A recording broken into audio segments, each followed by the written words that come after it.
What value is the truth? By that I mean this. What lengths do you have to go to believe the truth or to hear the truth? Or does it matter how the truth is packaged? Or better yet, if the truth is accompanied with a lie, is it still the truth and is it still a value?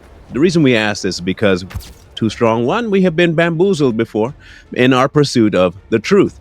The good thing about it is that because our pursuit of the truth is so big on our platform, is that eventually the truth will win over a lie.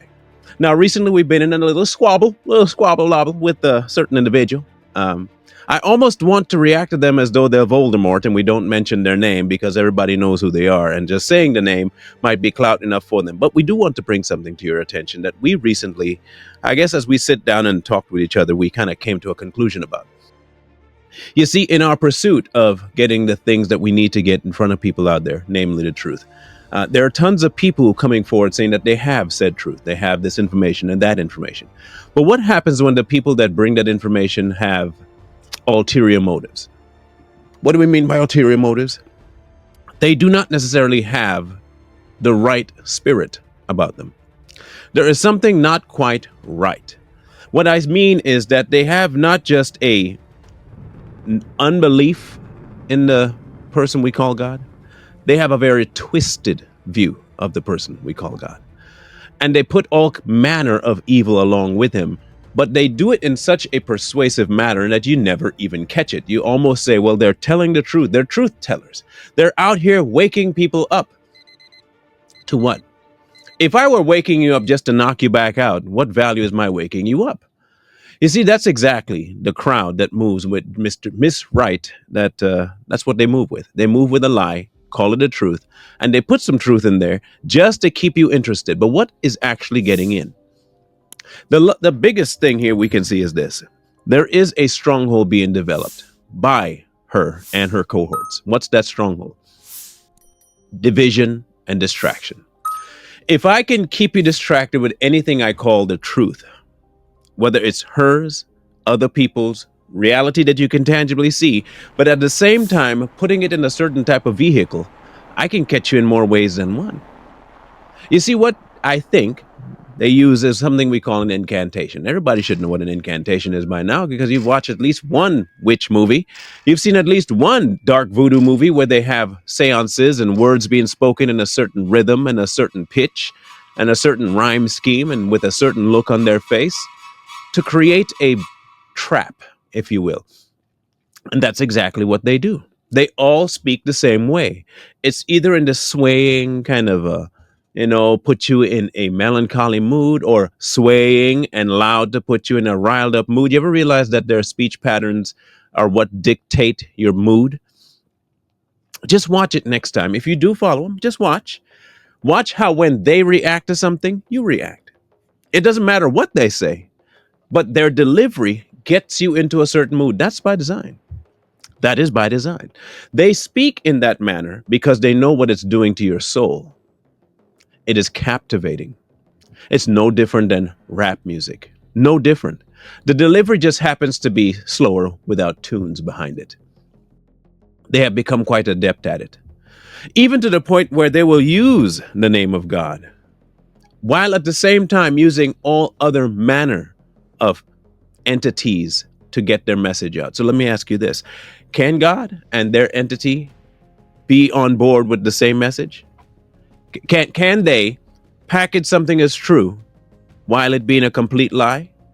No, it can't be true. You know who else tried to do that? And I keep telling people he hasn't changed his tactic. It's the horned one. He has not changed his tactic at all. Did God really say so? Did God say it? Did God say it? That's what he said? You see, once you have that mindset, what can be done? Anything can be done to you. And these people know it. Look, we will admit to you that in our effort to get certain bits of information out, we fell for it. We did. And we're not going to make an excuse as to how or why. Fact is, we did. By our silence, we did. But guess what people who are really into getting the truth out do? You know what we do? We sober up. We realize. We recognize when it's about to happen to the point where there's no return, and we turn away. And then what we do is not just leave other people to have happen what happened to us. we bring it to light. So say what you want about why and how we brought that person onto the platform.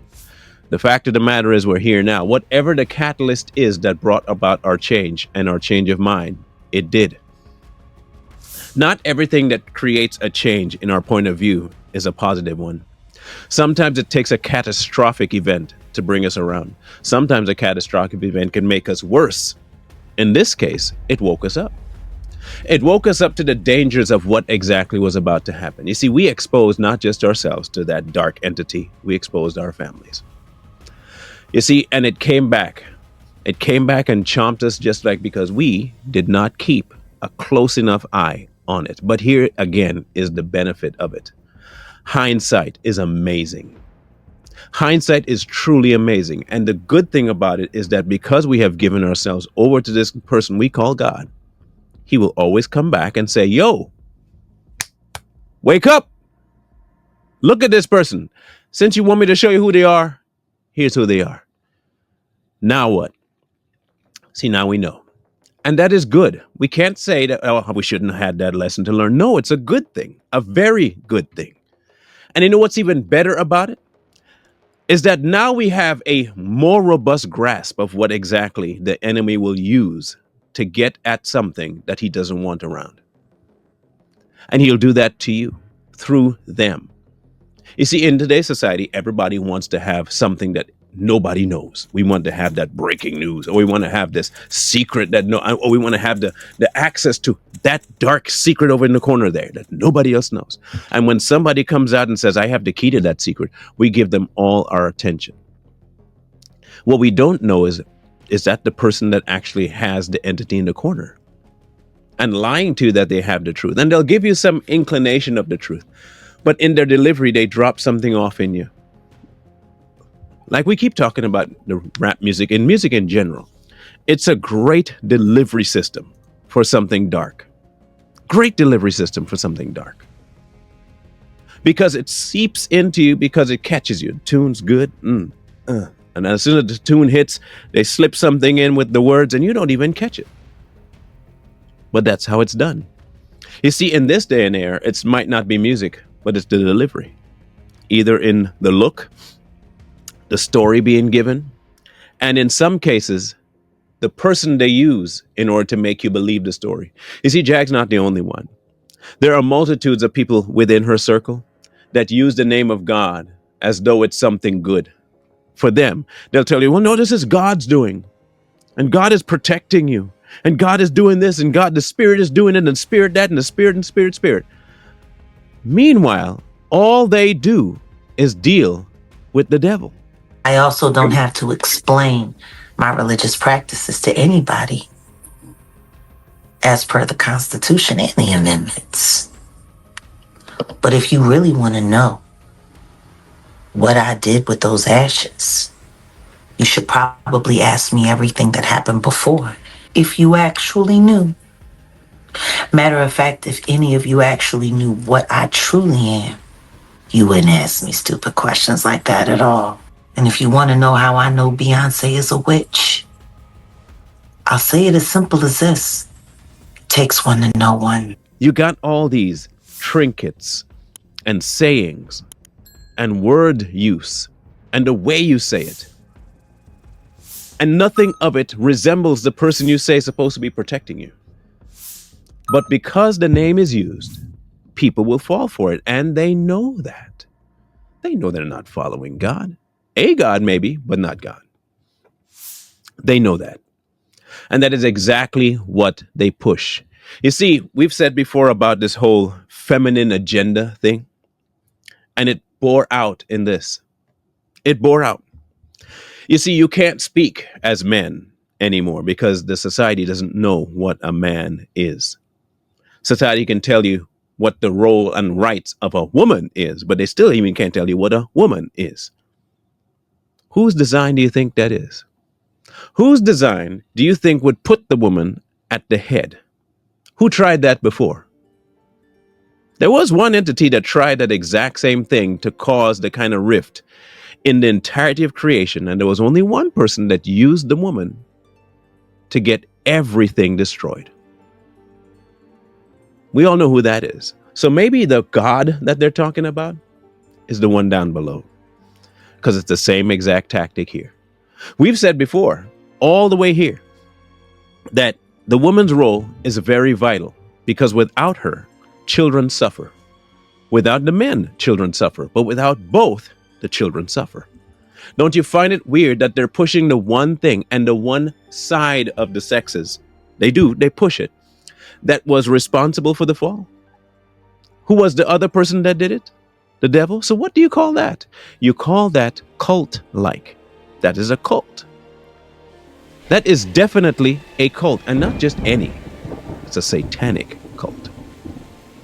Now, y'all might call that chauvinistic and misogynistic and whatever istics you want to use. But until you can show me from the book that y'all say you'll follow that women are in charge, I'll listen. You can't, though. I know you can't do that. I know you also can't do this. Usurp the authority that was given to man. That's not yours to give away. So for all their intents and purposes, those people on screen screaming at the top of their lungs and being overly dramatic and swinging words like it's syrup, they will trigger many. They will get many to listen. They'll have many people with itching ears because the story is convincing and compelling, and their delivery is intentionally demonic. You're talking to people right now on screen who have been through it, who were themselves prey to it. The benefit we have is that we have somebody that will fight for us. And he did. And he showed us. He showed us through their own activity what they're capable of. And that was the best and most awesome wake-up call we could ever ask for. Sometimes the pursuit of the truth can lead you to something so dark, and if you're not aware, you end up leaving the truth for a lie. We're not about to do that. And we have no problem throwing anybody else out of the camp that doesn't need to be in there, especially when them being in the camp brings a curse. So I'll tell you this much. Follow if you want their story. Follow if you want the gossip. Follow if you want all of the sweet sounding words that they use. And if you look at the camp, you'll see what I mean. It's filled with many Eves. Many. The problem is there are no Adams to correct anything. And as long as that's the case, the only man they follow is the devil.